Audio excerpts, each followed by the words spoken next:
do you think, for tonight for the Daniel Jean vote? Well, the opposition vote on the motion will take place when it's supposed to take place. As you know, the whips UG arrange, but votes will take place tonight.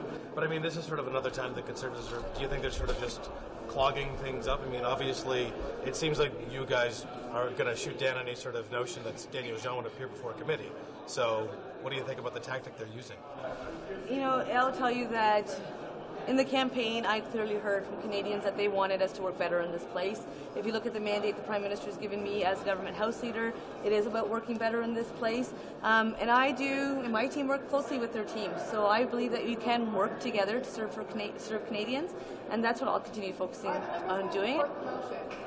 I believe that we've been clear in the comments and questions that have been posed today. We believe that committees do the important work that they need to do. If you look at resources to committees since this government came into office, we've seen them increase. We know that there's been many more committee meetings taking place under this government than was the case during the same period of time under the previous, in the last session. If you look at the number of witnesses that have appeared, we know there's a lot more witnesses appearing at committees under this government than was the case. We have a regard for this place. We know that members of Parliament are here to represent their constituents. We want to respond to the very real challenges that they are facing, and we know when it comes to jobs and the economy, the environment, and the list goes on, that's what Canadians sent us here to do, and that's what we'll continue to do. Then why not have the National Security Advisor at committee for transparency? Because we do have to go. Well, but why not have, if you're talking about the importance of committee, why not have the National Security Advisor there to answer those questions and clear up this confusion? But I believe the members of committee have actually been having these conversations.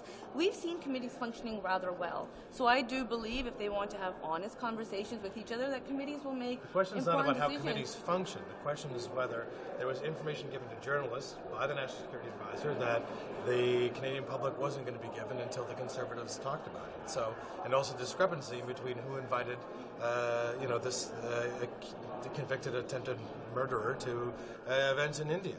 So, is there any notion that there should be more transparency of having the National Security Advisor to this committee? That's the question. It's not about how committees are functioning. These questions have actually been responded to in the House and outside of the House, as the ministers have said on numerous occasions. You know, we know that our colleague who made the invitation took responsibility for that invitation. We're saying that invitation never should have been sent, and it was rescinded right away. When it comes to these matters, we obviously take them very seriously. When it comes to the actions of this government, we have seen us take action on many different areas. We know that it's important that Canadians receive the answers that they deserve, and we'll continue doing that. Why are you blocking the motion then? Why not have it go to a vote? Are you supporting the motion or not? Yes or no? There will be a vote today on that motion. Yes or no? Or the minister has spoken on that. Thank you.